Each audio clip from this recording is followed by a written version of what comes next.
നിങ്ങളുടെ ബഹുമാനം, നിങ്ങളുടെ വില, നിങ്ങളുടെ ഐഡന്റിറ്റി, ഇതൊന്നും ആരും നിങ്ങൾക്ക് ഫ്രീയായി കൊണ്ടുതന്നു തരില്ല. ഈ ലോകത്ത് സ്വയം വില കൽപ്പിക്കാൻ പഠിക്കാത്തവൻ ആൾക്കൂട്ടത്തിൽ വെറുമൊരു നിഴലായി മാറിപ്പോകും.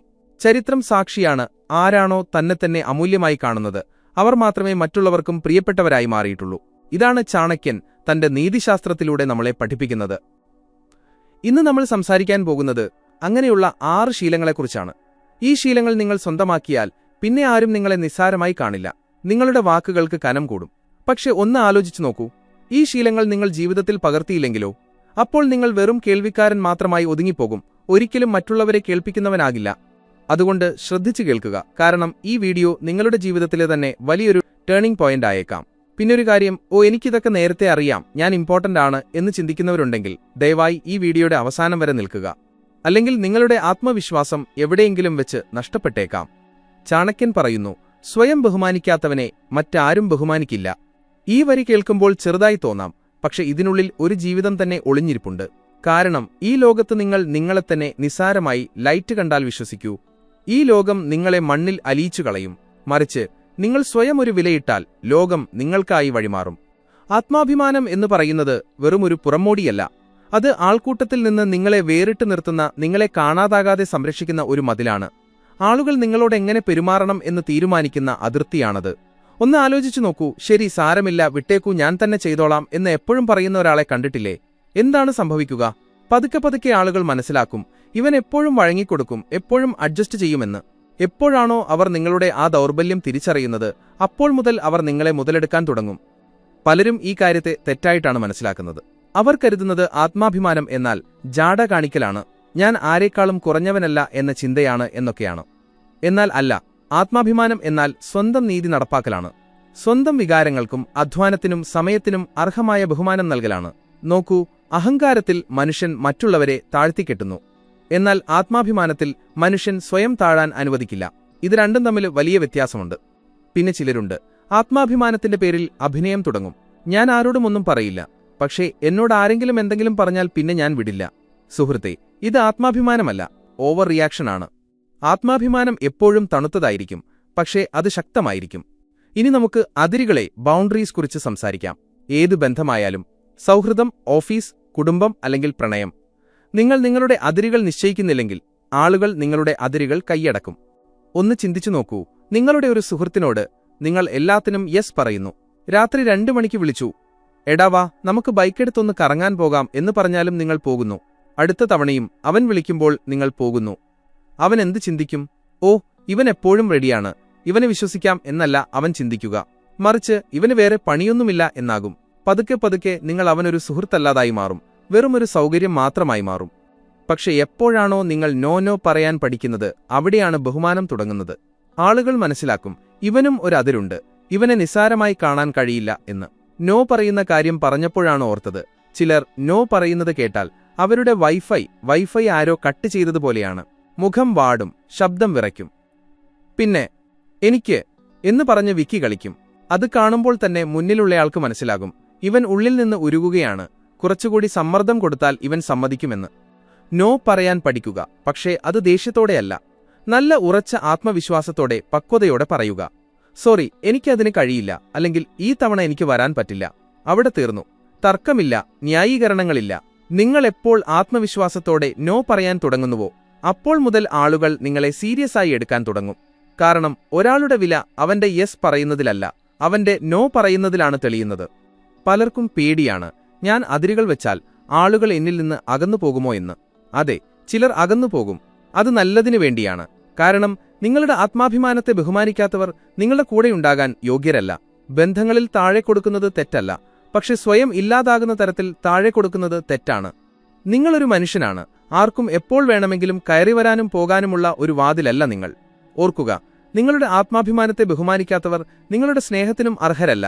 ചിലപ്പോൾ അകന്നു നിൽക്കുന്നതും ആത്മാഭിമാനത്തിന്റെ ഭാഗമാണ്.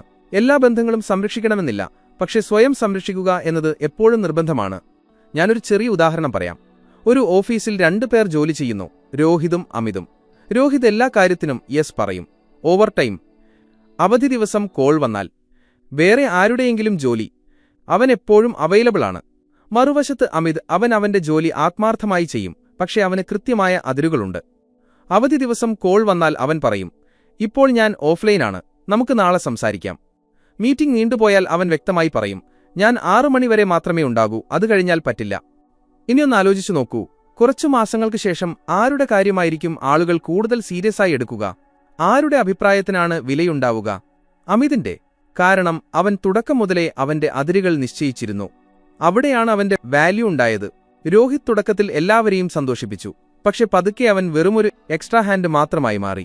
അമിത് ഒരു ഡിസിഷൻ മേക്കറായി മാറി. ഇതാണ് ആത്മാഭിമാനം ഉണ്ടാക്കുന്ന വ്യത്യാസം. ആത്മാഭിമാനത്തിന്റെ ഏറ്റവും വലിയ ശത്രു ഭയമാണ്.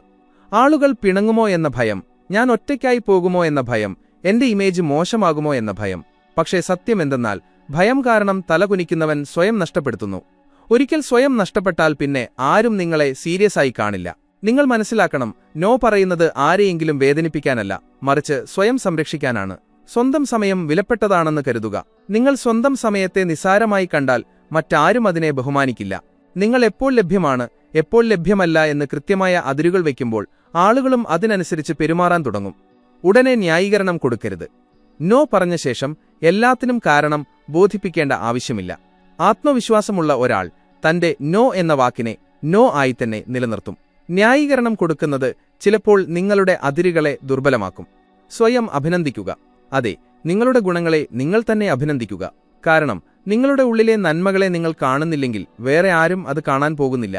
ചെറിയ വിജയങ്ങൾക്ക് പോലും സ്വയം തോളിൽ തട്ടി അഭിനന്ദിക്കുക. അതാണ് ആത്മാഭിമാനത്തിന്റെ തുടക്കം.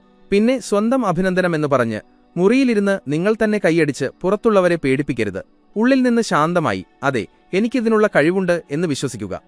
മറ്റൊരു വലിയ കെണിയാണ് മറ്റുള്ളവരുടെ അംഗീകാരം, എക്സ്റ്റേണൽ വാലിഡേഷൻ.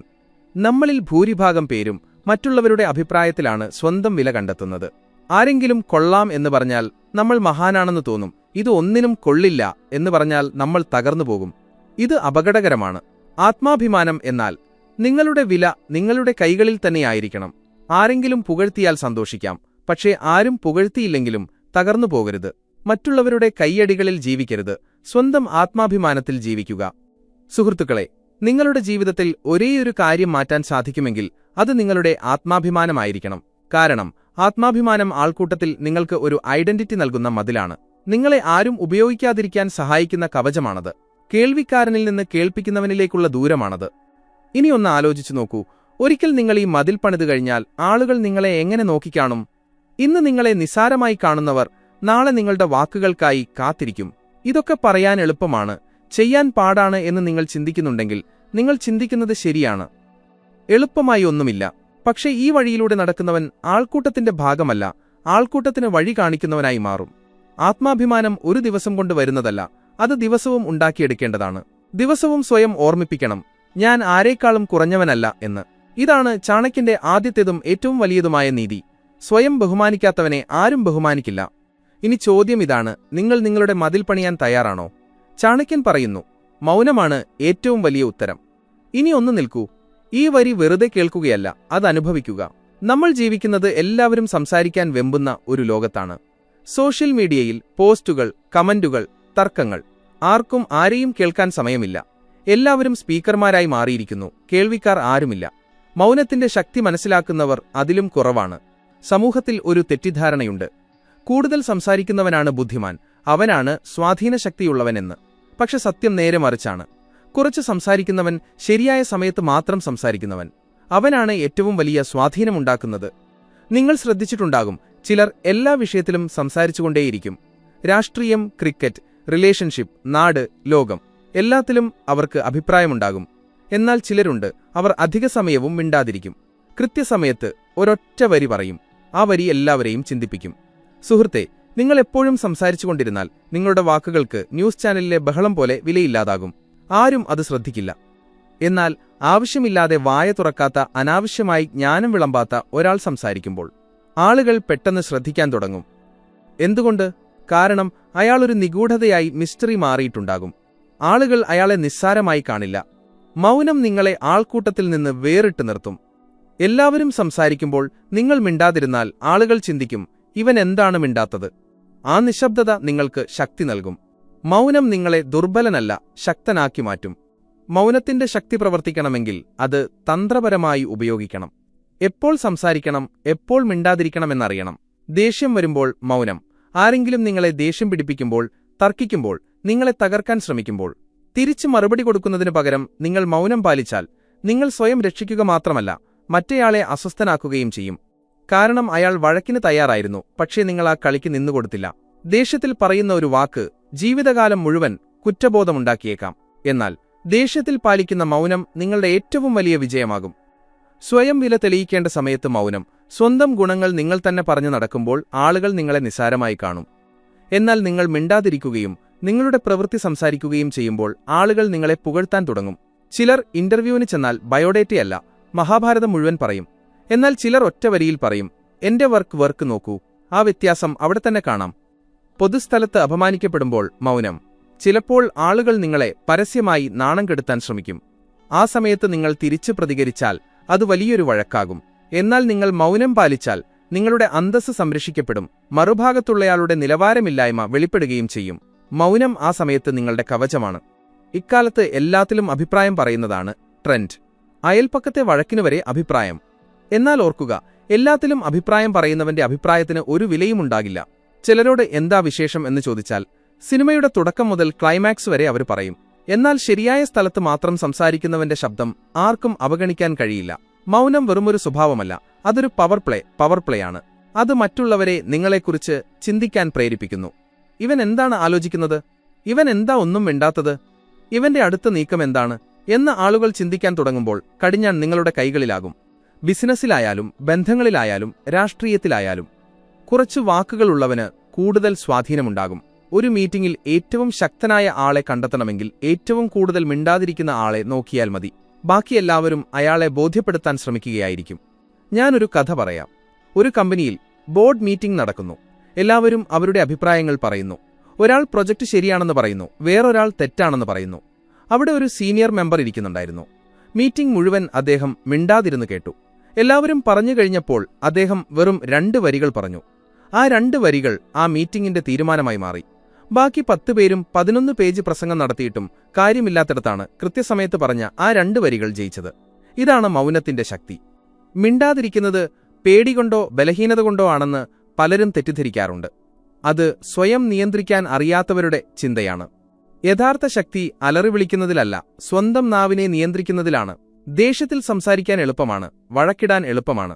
എന്നാൽ മിണ്ടാതിരിക്കാൻ ക്ഷമ കാണിക്കാൻ വലിയ ധൈര്യം വേണം. അത് ചെയ്യുന്നവൻ ഒരിക്കലും തോൽക്കില്ല. നിങ്ങൾ കുറച്ച് സംസാരിക്കുമ്പോൾ നിങ്ങളുടെ ഓരോ വാക്കിനും പ്രാധാന്യം കൂടും. നിങ്ങൾ എന്തെങ്കിലും പറഞ്ഞാൽ അത് ചിന്തിച്ചുറപ്പിച്ചാണെന്ന് ആളുകൾക്ക് മനസ്സിലാകും. അതുകൊണ്ട് അവർ ശ്രദ്ധിച്ചു കേൾക്കും. ഓർക്കുക, സംസാരിക്കുന്നതിലല്ല, അത് പറയുന്ന ടൈമിംഗിലാണ് കാര്യം. എപ്പോഴും സംസാരിക്കുന്നവൻ വെറും ശബ്ദം, നോയ്സ് മാത്രമാകും. എന്നാൽ ശരിയായ സമയത്ത് സംസാരിക്കുന്നവൻ ശബ്ദരേഖ, വോയിസ് ആകും. മൗനത്തിനൊപ്പം ബോഡി ലാംഗ്വേജ് പ്രധാനമാണ്. നിങ്ങളൊന്നും മിണ്ടുന്നില്ലെങ്കിലും നിങ്ങളുടെ കണ്ണുകൾ, മുഖഭാവം എന്നിവ സംസാരിക്കും. അമ്മയൊന്നും മിണ്ടാതെ നോക്കുമ്പോൾ തന്നെ നമുക്ക് കാര്യം മനസ്സിലാകില്ലേ? അതാണ് മൗനത്തിന്റെ ഭാഷ. വിവാഹം കഴിഞ്ഞ് വർഷങ്ങളാകുമ്പോൾ ഭാര്യാഭർത്താക്കന്മാർ തമ്മിൽ ഒരു വാക്കുപോലും മിണ്ടാതെ വലിയ വഴക്കുകൾ നടക്കുന്നത് മൗനത്തിന്റെ ഭാഷയിലാണ്. ഇനി ഈ മൗനത്തിന്റെ ശക്തി എങ്ങനെ ജീവിതത്തിൽ കൊണ്ടുവരാം? ഉടൻ മറുപടി കൊടുക്കാതിരിക്കുക. ആരെങ്കിലും എന്തെങ്കിലും പറഞ്ഞാൽ 2 സെക്കൻഡ് 5 സെക്കൻഡ് കാത്തിരിക്കുക. ആ നിശബ്ദതയിൽ വലിയ ശക്തിയുണ്ട്. അനാവശ്യ തർക്കങ്ങൾ ഒഴിവാക്കുക. ചില തർക്കങ്ങൾ ജയിച്ചാലും നിങ്ങൾ തോൽക്കുകയാണ്. മിണ്ടാതിരിക്കുന്നത് പലപ്പോഴും ഏറ്റവും സ്മാർട്ടായ മറുപടിയാണ്. മറ്റുള്ളവരെ കൂടുതൽ കേൾക്കുക. കൂടുതൽ കേൾക്കുമ്പോൾ കൂടുതൽ മനസ്സിലാക്കാൻ പറ്റും. ആത്മവിശ്വാസമുള്ളവന് തന്നെത്തന്നെ തെളിയിക്കാൻ എപ്പോഴും സംസാരിക്കേണ്ട ആവശ്യമില്ല. അവൻ മിണ്ടാതിരുന്നാലും അവന്റെ സാന്നിധ്യം അവിടെ അനുഭവപ്പെടും. ആരെങ്കിലും ചോദിച്ചാൽ എന്താ ഒന്നും മിണ്ടാത്തത് എന്ന് അപ്പോൾ ഒന്ന് പുഞ്ചിരിക്കുക. കാരണം അവർക്കറിയില്ല നിങ്ങളുടെ മൗനമാണ് നിങ്ങളുടെ ഏറ്റവും വലിയ മറുപടിയെന്ന്. ചാണക്യൻ പറഞ്ഞത് സത്യമാണ്. മൗനമാണ് ഏറ്റവും വലിയ ഉത്തരം. ഇനി തീരുമാനം നിങ്ങളുടേതാണ്. നിങ്ങളുടെ ശബ്ദം കൊണ്ട് ആളുകളെ ഞെട്ടിക്കണോ, അതോ നിങ്ങളുടെ മൗനം കൊണ്ട് അവരെ ചിന്തിപ്പിക്കണോ? ഈ മൗനത്തിന്റെ തത്വം മനസ്സിലാക്കിയാൽ അടുത്ത ശീലത്തിലേക്ക് പോകാം. നിങ്ങളെ ആൾക്കൂട്ടത്തിലെ മുഖത്തിൽ നിന്ന് ആൾക്കൂട്ടത്തിന്റെ നേതാവാക്കി മാറ്റുന്ന ശീലം, അതിരുകൾ നിശ്ചയിക്കാനുള്ള കല. ചാണക്യൻ പറയുന്നു, അതിരുകളില്ലാത്ത വ്യക്തി ദിശയില്ലാത്തവനെ പോലെയാണ്. ഈ വരി ശ്രദ്ധിക്കുക. അതിര് എന്നത് ഭൂമിക്ക് മാത്രമല്ല, ജീവിതത്തിനും വേണം. നിങ്ങൾക്ക് അതിരുകളില്ലെങ്കിൽ ഒഴിഞ്ഞുകിടക്കുന്ന പറമ്പിൽ ഫുട്ബോൾ കളിക്കാൻ വരുന്നതുപോലെ ആളുകൾ നിങ്ങളുടെ ജീവിതത്തിലേക്ക് കയറിവരും. അതിരുകൾ വയ്ക്കുന്നത് സ്വാർത്ഥതയല്ല, അത് ബുദ്ധിയാണ്. നിങ്ങളുടെ ആത്മാഭിമാനവും സമാധാനവും സംരക്ഷിക്കുന്ന അദൃശ്യമായ രേഖയാണത്. നിങ്ങൾ എപ്പോഴും എല്ലാവർക്കും ലഭ്യമാണെങ്കിൽ ആളുകൾ നിങ്ങളെ ഒരു ആവശ്യം, നീഡെന്നല്ല, ഒരു ശീലം, ഹാബിറ്റായി കാണും. ശീലങ്ങൾക്ക് വിലയുണ്ടാകില്ല. ആരെങ്കിലും വിളിച്ചാൽ അപ്പോൾ തന്നെ ഓടിച്ചെല്ലുന്ന നിങ്ങളെ ആരെങ്കിലും കാര്യമായി എടുക്കുമെന്ന് തോന്നുന്നുണ്ടോ? നിങ്ങൾ വെറുമൊരു ഓപ്ഷനായി മാറിക്കഴിഞ്ഞാൽ നിങ്ങളെ മാറ്റാൻ ആളുകൾക്ക് ഒരു മടിയുമുണ്ടാകില്ല. ഓപ്ഷനുകൾ മാറ്റാൻ എളുപ്പമാണ്, എന്നാൽ ചോയ്സ് മാറ്റാൻ പാടാണ്. പലരും വിചാരിക്കുന്നത് അതിരുകൾ വെച്ചാൽ ആളുകൾക്ക് നമ്മളെ ഇഷ്ടമില്ലാതാകും എന്നാണ്. അല്ല, ഒട്ടുമല്ല. അതിനർത്ഥം സ്വന്തം വില കാത്തുസൂക്ഷിക്കുക എന്നാണ്. നിങ്ങളുടെ സമയം, വികാരം, ഊർജം എന്നിവ ആർക്കൊക്കെ നൽകണം എന്ന് നിങ്ങൾ തന്നെ തീരുമാനിക്കുന്നതാണ്. എല്ലാവർക്കും ഫുൾ ടൈം ഹെൽപ്പ് ലൈൻ ആയി നിന്നാൽ ഒരു ദിവസം നിങ്ങളുടെ കയ്യിൽ നിങ്ങൾക്ക് സ്വന്തമായി സമയമുണ്ടാവില്ല. ബന്ധങ്ങളിലായാലും ഇത് ബാധകമാണ്. അതിരുകളില്ലെങ്കിൽ ആ ബന്ധങ്ങൾ നിങ്ങളുടെ മേൽ കുതിര കയറാൻ തുടങ്ങും. നോ പറയാൻ മടിച്ച് യെസ് പറഞ്ഞ് ശീലിച്ചാൽ അവസാനം നിങ്ങളെ ആളുകൾ നിസാരമായി കാണും. ആദിത്യ എന്നൊരു പയ്യന്റെ കഥ പറയാം. അവൻ എല്ലാവരെയും സഹായിക്കും. ആര് എന്തു ചോദിച്ചാലും യെസ്. കൂട്ടുകാരുടെ പ്രൊജക്ട്, ഓഫീസിലെ മറ്റുള്ളവരുടെ ജോലി എല്ലാം അവൻ ചെയ്യും. അവസാനം സ്വന്തം ജോലികൾ തീർക്കാൻ അവന് പറ്റിയില്ല. എല്ലാവർക്കും വേണ്ടി ഓടി നടന്ന അവനെ അവസാനം എല്ലാവരും കുറ്റപ്പെടുത്തി. നിന്നെ വിശ്വസിക്കാൻ കൊള്ളില്ല എന്ന് പറഞ്ഞു. എന്തായിരുന്നു കാരണം? അവന് അതിരുകളില്ലായിരുന്നു. അവൻ തുടക്കത്തിലെ നോ പറയാൻ പഠിച്ചിരുന്നെങ്കിൽ അവന്റെ യെസ് എന്ന വാക്കിന് വിലയുണ്ടാകുമായിരുന്നു. വെള്ളം എപ്പോഴും പൈപ്പിലൂടെ വരുമ്പോൾ ആർക്കും വിലയില്ല. എന്നാൽ ദിവസത്തിൽ 2 മണിക്കൂർ മാത്രമേ വെള്ളം വരുമെങ്കിൽ എല്ലാവരും കാത്തുനിൽക്കും. അതുപോലെയാണ് മനുഷ്യരും. അതിരുകൾ വയ്ക്കുക എന്നാൽ വഴക്കിടുക എന്നല്ല അർത്ഥം. വ്യക്തത വരുത്തുക എന്നാണ്. ദേഷ്യമില്ലാതെ, തർക്കമില്ലാതെ പറയാം, ഇപ്പോൾ ഞാൻ ഫ്രീ അല്ല, അല്ലെങ്കിൽ എനിക്കിതിൽ സഹായിക്കാൻ കഴിയില്ല. തുടക്കത്തിൽ ആളുകൾക്ക് അത് ബുദ്ധിമുട്ടായി തോന്നും, കാരണം അവർ നിങ്ങളുടെ പഴയ ശീലങ്ങളുമായി പൊരുത്തപ്പെട്ടവരാണ്. പക്ഷേ പതുക്കെ അവർ നിങ്ങളെ ബഹുമാനിക്കാൻ തുടങ്ങും. നോ പറയുന്നത് കുറ്റകൃത്യമല്ല, അത് നിങ്ങളുടെ മാനസികാരോഗ്യത്തിന്റെ സംരക്ഷണമാണ്. അതിരുകൾ നിശ്ചയിക്കുന്നതും ആത്മാഭിമാനവും തമ്മിൽ വലിയ ബന്ധമുണ്ട്. നിങ്ങൾ നിങ്ങൾക്കായി ഒരു അതിര് വയ്ക്കുമ്പോൾ ഞാൻ എന്നെ തന്നെ വിലമതിക്കുന്നു എന്ന സന്ദേശമാണ് നിങ്ങൾ സ്വയം നൽകുന്നത്. നിങ്ങൾ നിങ്ങളെ ബഹുമാനിച്ചാൽ മാത്രമേ ലോകം നിങ്ങളെ ബഹുമാനിക്കൂ. അതിരുകൾ ബന്ധങ്ങളെ തകർക്കുകയല്ല, അതിനെ ബലപ്പെടുത്തുകയാണ് ചെയ്യുന്നത്. നിങ്ങളുടെ അതിരുകളെ ബഹുമാനിക്കുന്നവരാണ് യഥാർത്ഥ സുഹൃത്തുക്കൾ. ആരെങ്കിലും അത് ലംഘിക്കാൻ ശ്രമിച്ചാൽ അവർക്ക് വേണ്ടത് നിങ്ങളെയല്ല, നിങ്ങളുടെ സേവനത്തെയാണ് എന്ന് മനസ്സിലാക്കുക. അങ്ങനെയുള്ളവർ സുഹൃത്തുക്കളല്ല, കസ്റ്റമർമാരാണ്. അതിരുകൾ വയ്ക്കുമ്പോൾ കൺട്രോൾ നിങ്ങളുടെ കയ്യിൽ വരും. മറ്റുള്ളവർ നിങ്ങളെ നിയന്ത്രിക്കുന്നതിനു പകരം നിങ്ങളുടെ സമയം, തീരുമാനം, ജീവിതം എന്നിവ നിങ്ങൾ നിയന്ത്രിക്കും. അപ്പോൾ ആളുകൾ നിങ്ങളെ നിസ്സാരമായി കാണില്ല, ഒരു ഓപ്ഷനായി കാണില്ല, മറിച്ച് സമയം വിലപ്പെട്ടതായ ഒരു വ്യക്തിയായി കാണും. അടുത്ത തവണ ആരെങ്കിലും നീ എപ്പോഴും സമ്മതിക്കുമല്ലോ എന്ന് കളിയാക്കി പറഞ്ഞാൽ ഒന്ന് ചിരിച്ചുകൊണ്ട് പറയുക, ഇപ്പോൾ സമയം മാറിപ്പോയി സുഹൃത്തേ. ചാണക്യൻ പറയുന്നു, അറിവുള്ളവന് ലോകത്തെ മാറ്റാനുള്ള കഴിവുണ്ട്. ഇത് വെറും പുസ്തകത്തിലുള്ള കാര്യമല്ല, ജീവിതത്തിന്റെ അടിത്തറയാണ്. അറിവ് എന്നത് പുസ്തകത്തിൽ നിന്ന് മാത്രം കിട്ടുന്നതല്ല. അനുഭവങ്ങളിൽ നിന്ന്, തെറ്റുകളിൽ നിന്ന്, തോൽവികളിൽ നിന്ന്, ജീവിതയാത്രയിൽ നിന്ന് കിട്ടുന്നതാണ് അറിവ്. അറിവൊരിക്കലും തീരുന്നില്ല, അത് കൊടുക്കും തോറും ഏറുന്നതേയുള്ളൂ. നമ്മൾ ജീവിക്കുന്നത് പുറമോടിക്ക് പ്രാധാന്യം നൽകുന്ന ലോകത്താണ്. നല്ല വസ്ത്രം ധരിച്ച് വലിയ വാക്കുകൾ പറഞ്ഞ് ആർക്കും ബുദ്ധിമാനായി അഭിനയിക്കാം. പക്ഷേ മറ്റുള്ളവരെ ചിന്തിപ്പിക്കുന്ന രീതിയിൽ സംസാരിക്കണമെങ്കിൽ, വാക്കുകൾക്ക് കനം വരണമെങ്കിൽ അവിടെ അറിവ് വേണം. അറിവ് നിങ്ങളെ ആൾക്കൂട്ടത്തിൽ നിന്ന് വേറിട്ടു നിർത്തും. എല്ലാ കാര്യത്തിനും എനിക്കെല്ലാം അറിയാം എന്ന് പറയുന്നവൻ യഥാർത്ഥത്തിൽ വാട്സാപ്പ് യൂണിവേഴ്സിറ്റി ഗോൾഡ് മെഡലിസ്റ്റ് ആയിരിക്കും. പലരും ചെയ്യുന്ന തെറ്റ് അറിവിനെ ഡിഗ്രിയുമായി കൂട്ടിക്കുഴയ്ക്കുമെന്നതാണ്. വലിയ ഡിഗ്രിയുള്ളവൻ വലിയ അറിവുള്ളവനാകണം എന്നില്ല. അറിവെന്നാൽ ഏത് സാഹചര്യത്തെയും നേരിടാനുള്ള കഴിവാണ്. ഒരു കർഷകനും കച്ചവടക്കാരനും കലാകാരനും അറിവുണ്ടാകാം. എന്നും പുതിയ കാര്യങ്ങൾ പഠിക്കാനുള്ള വിശപ്പാണ് പ്രധാനം. ആ വിശപ്പ് നിങ്ങൾക്കുണ്ടെങ്കിൽ വയസ്സ് 18 ആണെങ്കിലും 60 ആണെങ്കിലും നിങ്ങളെ ആർക്കും തടയാനാകില്ല. അറിവുള്ളവൻ ആരെയും ഒന്നും ബോധിപ്പിക്കേണ്ട ആവശ്യമില്ല. അവന്റെ വാക്കുകൾക്കും നടപ്പിനും ഒരു പ്രത്യേക ഭംഗിയുണ്ടാകും. അറിവ് ആത്മവിശ്വാസം നൽകും, ആത്മവിശ്വാസം നേതൃത്വഗുണം നൽകും. അറിവില്ലാത്ത ആത്മവിശ്വാസത്തെയാണ് നമ്മൾ ഓവർ കോൺഫിഡൻസ് എന്ന് വിളിക്കുന്നത്. ലോകം ഞാനാണ് ഉണ്ടാക്കിയത് എന്ന മട്ടിൽ സംസാരിക്കുന്നവരോട് കുറച്ചുനേരം സംസാരിച്ചാൽ അവരുടെ കാറ്റുപോകും. അറിവിന്റെ കാര്യത്തിൽ ഒരു കാര്യം ശ്രദ്ധിക്കണം. എനിക്കെല്ലാം അറിയാം എന്ന ചിന്തയാണ് ഏറ്റവും വലിയ അജ്ഞത. അവിടെയാണ് വീഴ്ച തുടങ്ങുന്നത്. വളരുന്ന മനുഷ്യൻ എപ്പോഴും പഠിച്ചുകൊണ്ടേയിരിക്കും. എനിക്കെല്ലാം അറിയാം എന്ന് കരുതുന്നവൻ പഴയ ആൻഡ്രോയിഡ് ഫോണിൽ പുതിയ ആപ്പ് ഇടാൻ നോക്കുന്നത് പോലെയാണ്. സിസ്റ്റം ഹാങ് ആകും. അറിവ് എന്നത് ഇൻസ്റ്റന്റ് നൂഡിൽസ് പോലെ 2 മിനിറ്റ് കൊണ്ട് ഉണ്ടാക്കാൻ പറ്റുന്നതല്ല. അതൊരു യാത്രയാണ്. ക്ഷമ വേണം. ദിവസവും കുറച്ചായി പഠിക്കുക.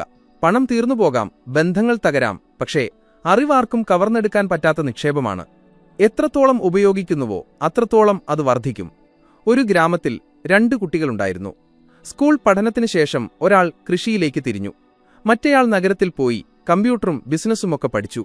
വർഷങ്ങൾക്ക് ശേഷം ഗ്രാമത്തിൽ ഒരു വലിയ കമ്പനി വന്നപ്പോൾ നഗരത്തിൽ പോയി പഠിച്ച ആൾക്ക് ആ കമ്പനിയുമായി സംസാരിക്കാനും ഗ്രാമത്തിന് തൊഴിൽ നേടിക്കൊടുക്കാനും സാധിച്ചു. അവൻ നഗരത്തിൽ നിന്ന് കൊണ്ടുവന്നത് വെറും ഡിഗ്രിയല്ല, അറിവായിരുന്നു. ആ അറിവ് അവന്റെയും ഗ്രാമത്തിന്റെയും തലവര മാറ്റി. ദിവസവും പുതിയത് എന്തെങ്കിലും പഠിക്കുക, പഠിക്കാൻ വിനയം കാണിക്കുക. എനിക്കെല്ലാം അറിയില്ല എന്ന് സമ്മതിക്കുമ്പോഴാണ് പഠനം തുടങ്ങുന്നത്.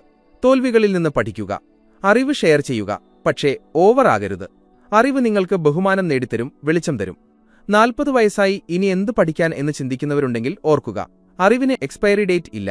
പഠനം നിർത്താതിരിക്കുന്നിടത്തോളം കാലം ജീവിതം നിങ്ങളെ ജയിക്കാൻ പഠിപ്പിച്ചുകൊണ്ടേയിരിക്കും. ഇനി പഠനത്തിന്റെ കല മനസ്സിലാക്കിയ സ്ഥിതിക്ക് ഏറ്റവും പ്രധാനപ്പെട്ട വികാരപരമായ അടുത്ത ഘട്ടത്തിലേക്ക് പോകാം: സ്വാഭിമാനം വേഴ്സസ് അഹങ്കാരം. ഇവിടെയാണ് ജയവും തോൽവിയും തീരുമാനിക്കപ്പെടുന്നത്. ചാണക്യൻ പറയുന്നു, അഹങ്കാരത്തിൽ മനുഷ്യൻ വീഴുന്നു, സ്വാഭിമാനത്തിൽ മനുഷ്യൻ ഉയരുന്നു. ജീവിതത്തിൽ 2 വഴികളുണ്ട്: സ്വാഭിമാനത്തിന്റെ വഴിയും അഹങ്കാരത്തിന്റെ വഴിയും. സ്വാഭിമാനം നിങ്ങളെ ആളുകളുടെയും നിങ്ങളുടെയും കണ്ണുകളിൽ ഉയർത്തും. അഹങ്കാരം നിങ്ങളെ അവിടെ നിന്ന് താഴെയിടും. പലരും ഇത് രണ്ടും ഒന്നാണെന്ന് തെറ്റിദ്ധരിക്കാറുണ്ട്. സ്വാഭിമാനമെന്നാൽ സ്വന്തം വില അറിയലാണ്, അതിരുകൾ വെക്കലാണ്, മറ്റുള്ളവരെ ബഹുമാനിക്കലാണ്. അഹങ്കാരമെന്നാൽ ഞാൻ മാത്രമാണ് വലിയവൻ, മറ്റുള്ളവർ ഒന്നുമല്ല എന്ന ചിന്തയാണ്. സ്വാഭിമാനം നിങ്ങളെ ശക്തനാക്കും, അഹങ്കാരം നിങ്ങളെ ഒറ്റപ്പെടുത്തും. ഉപ്പും പഞ്ചസാരയും ഒരേ പാത്രത്തിലിട്ടാൽ എങ്ങനെയിരിക്കും? അതുപോലെയാണ് ചിലർ ഇത് രണ്ടും കൂട്ടിക്കുഴയ്ക്കുന്നത്. അഹങ്കാരം പതുക്കെയാണ് വരുന്നത്.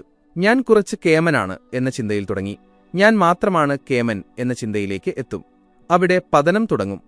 അഹങ്കാരി കേൾക്കാൻ തയ്യാറല്ല, അതുകൊണ്ട് അവൻ പഠിക്കുന്നില്ല, വളരുന്നുമില്ല.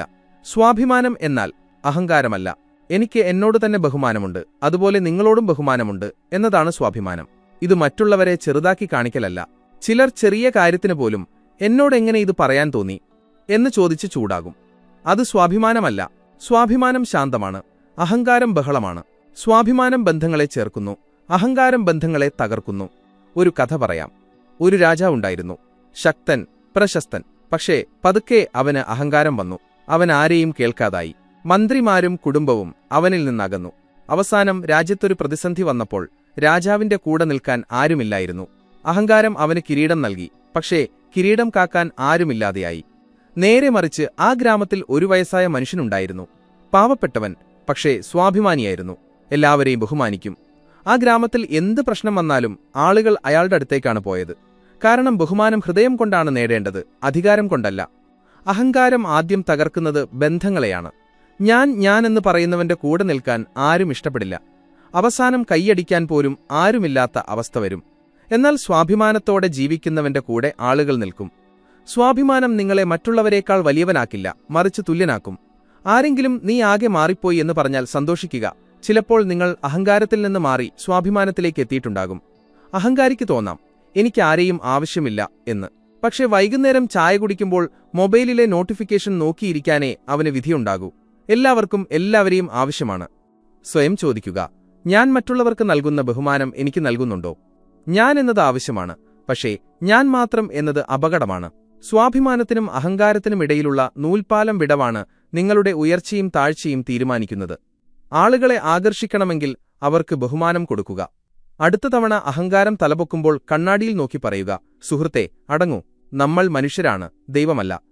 ഈ 5 ശീലങ്ങൾ ചാണക്യന്റെ നീതിശാസ്ത്രത്തിൽ നിന്നുള്ളവ ജീവിതത്തിൽ പകർത്തിയാൽ ആരും നിങ്ങളെ നിസ്സാരമായി കാണില്ല. ആൾക്കൂട്ടത്തിൽ അലിഞ്ഞുപോകണോ അതോ ആൾക്കൂട്ടത്തെ നയിക്കണോ എന്ന് നിങ്ങൾക്ക് തീരുമാനിക്കാം. തുടക്കം ഒരു ചുവടുവെപ്പിലൂടെയാണ്. നിങ്ങൾക്ക് ഈ കാര്യങ്ങൾ മനസ്സിലായെങ്കിൽ ഈ വീഡിയോ സേവ് ചെയ്യുക, വീണ്ടും കേൾക്കുക. സ്വന്തം വില മനസ്സിലാക്കേണ്ട സുഹൃത്തുക്കൾക്ക് ഇത് അയച്ചു കൊടുക്കുക. ചാണക്യന്റെ കൂടുതൽ തന്ത്രങ്ങൾക്കായി ചാനൽ സബ്സ്ക്രൈബ് ചെയ്യുക. സ്വന്തം വില നിങ്ങൾ തന്നെ നിശ്ചയിക്കുക, അല്ലെങ്കിൽ മറ്റാരെങ്കിലും അത് നിശ്ചയിക്കും. നന്ദി.